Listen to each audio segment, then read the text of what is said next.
رسول اللہ، یہ اصلاح کا جو کلمہ ہے یہ قرآن کریم میں انبیاء کے حوالے سے آئے، نرید الا الاصلاح ما استطعت۔ انبیاء کا مشن یہ تھا کہ وہ جتنی ہو سکے ان سے وہ اصلاح کریں، اسی اصلاح کو جو انبیاء کا مشن تھا اسی کی عملی تشریح کرتے ہوئے حسین ابن علی نے کہا کہ میرا کام اصلاح ہے، اس لیے میں کسی کے سامنے جھک نہیں سکتا، کسی کے ہاتھ پہ بیعت نہیں کر سکتا۔ اريد ان امر بالمعروف وانہی عن المنکر، میں امر بالمعروف و نہی عن المنکر، نیکی کو پھیلانا اور برائی کو مٹانا چاہتا ہوں۔ واسیر بسیرت جدی و ابی، اور اپنے نانے اور باپ کی سیرت کے نمونہ دنیا کے سامنے پیش کرنا چاہتا ہوں۔ اس لحاظ سے اور سید الشہداء نے جو نقشہ کشی کی اس دور کی کہ الا ترون ان الباطل ان الحق لا يعمل به وان الباطل لا يتناهى عنه، بہت سے خطبات ہیں اور ہر مرحلے پہ سید الشہداء نے اپنے خطبات کے ذریعہ اپنے اس مشن، اپنے اس جد و جہد، اپنے اس عمل، اپنے اس کردار کی وضاحت کی حضرت نے کہ تم دیکھ نہیں رہے ہو کہ حق پر عمل نہیں ہو رہا اور باطل سے لوگ اور باطل سے رک نہیں رہے، رکاوٹ نہیں ہے، اجتناب نہیں برتا جا رہا۔ ایسی صورت میں لازم ہے کہ جد و جہد کی جائے اور اس صورتحال کو بدلنے کی کوشش کی جائے۔ ایک سید الشہداء کی زندگی میں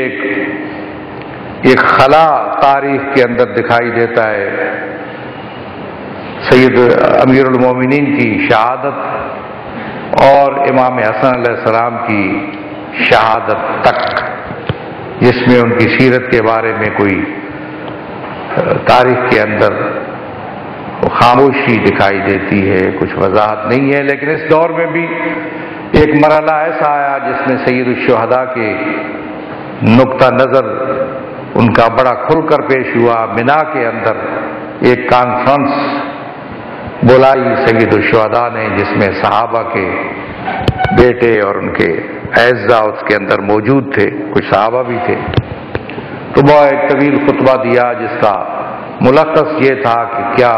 جب تمہارے اپنے مفادات پر زد پڑتی ہے تو بلبلا اٹھتے ہو، کیا تم دیکھ نہیں رہے ہو کیا ہو رہا ہے؟ نفس رسول کو ممبر رسول پہ گالیاں دی جا رہی ہے اور تم خاموش ہو۔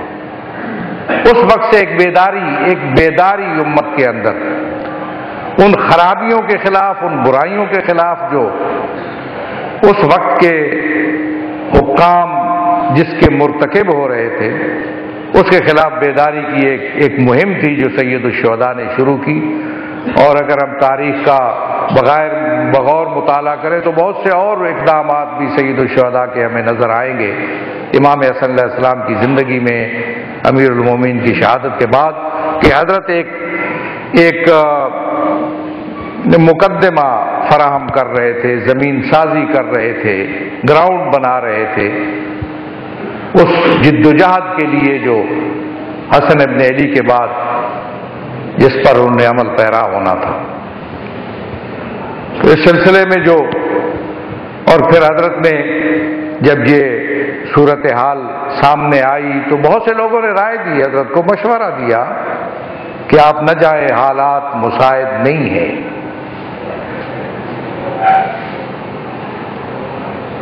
عبداللہ ابن عباس، عبداللہ ابن جعفر، محمد حنفیہ اپنے بھائی جو اس وقت کے مانے ہوئے دانشمند اور سیاستدان تھے اور سیاست مدار تھے، تینوں کا مشورہ یہی تھا کہ آپ، جہاں تک مجھے یاد ہے، کہ آپ کربلا کا یہ سفر اختیار نہ کریں، مدینے سے یہ نکلنے کا سفر جو ہے یہ اختیار نہ کریں، کیونکہ اس میں حالات مساعد نہیں ہیں۔ جو حضرت نے جواب دیا وہ اس وقت بھی واضح تھا، اور پھر عملی طور پر چونکہ حضرت کی ذمہ داری بنتی تھی کہ وہ عملی طور پر میدان میں نکل کر تشریح کریں اس پیغام کی، اس دین کی، اس نظام کی جو انبیاء لائے تھے اور جو جس کے وارث حسین ابن علی، اسی لیے آپ پڑھتے ہیں نا زیارت وارث جو پڑھتے ہیں اس میں تمام انبیاء کا وارث گردانتے ہیں حسین ابن علی کو، اس لیے کہ حسین انبیاء کا وارث تھا، اور انبیاء کا جو مشن تھا اس کو اگر عملی میدان میں اگر کسی نے کھل کر پیش کیا اور اس حد تک پیش کیا کہ اس کے راستے میں بڑی سے بڑی قربانی سے دریغ نہیں کیا، تو اس کی واضح مثال ہے سید الشہداء کی ذات اور ان کا کردار ہمارے سامنے آتا ہے۔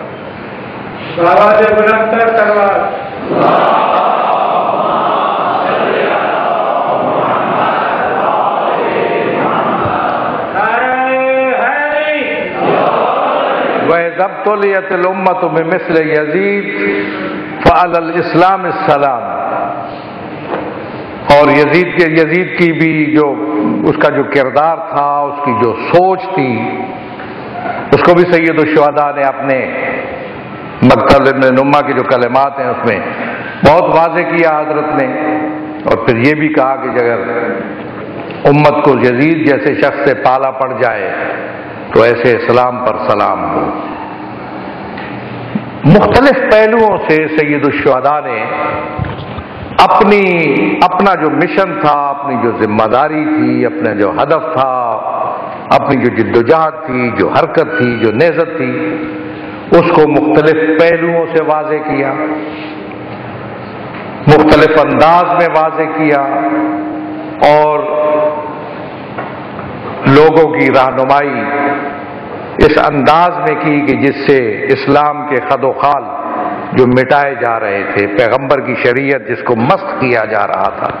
پیغمبر کا وہ نظام جس کو بگاڑنے کی کوشش، انبیاء کی ساری محنت جو ہے وہ اکارت ہو رہی تھی۔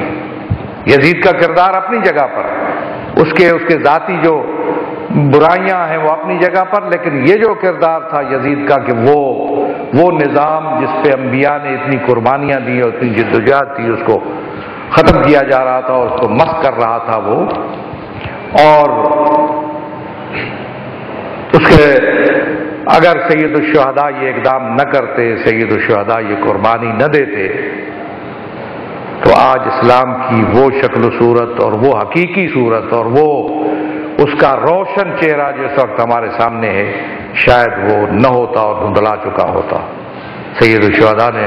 اسلام کے اس روشن چہرے کو پیش کیا، قربانیاں دی، اور قربانیوں کے ذریعہ اس کی ان کوششوں کو، اس کی ان برائیوں کو اور خرابیوں کو سید الشہداء نے ختم کیا اور اسلام کی حفاظت کی، شریعت کی حفاظت کی، شریعت کی صحیح صورت پیش کی۔ سید الشہداء نے ایک مقام پہ اپنے مخالفین کو خطاب کرتے ہوئے کہا تھا کہ لم یکن لکم دین وکنتم لا تخافون الآخرہ فکونوا احرارا فی دنیاکم، کہ اگر تمہارا کوئی دین نہیں ہے، کسی دین کو نہیں مانتے ہو، آخرت کا خوف تم میں نہیں ہے، تو کم از کم اپنی آزادی کی حفاظت تو کرو۔ آزادی کی طرف توجہ دلائی حسین ابن علی نے، اور یہ ترجمانی تھی اسی نقطہ نگاہ کی اور اسی فرمان کی جو امیر المومنین نے فرمایا تھا کہ لا تکن عبد غیرک وقد جعلک اللہ حرا، کسی اور کے غلام مت بنو جبکہ خدا نے تمہیں آزاد پیدا کیا ہے۔ بہت بڑی مخالفین کو یاد دلانا کہ اپنی آزادی کی ایک شرف ہے، آزادی ایک وقار ہے، ایک عزت ہے، ایک آبرو ہے، انسان کی زندگی کے لیے ایک نور ہے، اس کی حفاظت کرنا تمہاری ذمہ داری ہے، اور اپنی آزادی کو مادی اسباب اور مادی وسائل کے عوض مت بیچو۔ اصول سمجھائے سید الشہداء نے، جن اصولوں کو پامال کیا جا رہا تھا اور اصولوں کو زندہ کیا، اور پھر اس کے ساتھ ساتھ سید الشہداء نے کربلا کے اندر بہت سی اور چیزیں بھی ہیں،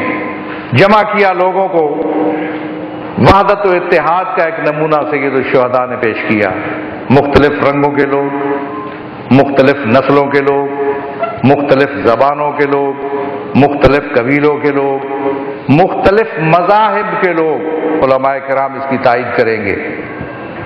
مختلف مذاہب کے لوگ کہ انہوں نے سید الشہداء کی امامت کو اور ان کی اس نہضت کو اور اس تحریک کو قبول کرتے ہوئے سید الشہداء کا ساتھ دیا، سب کو جمع کیا۔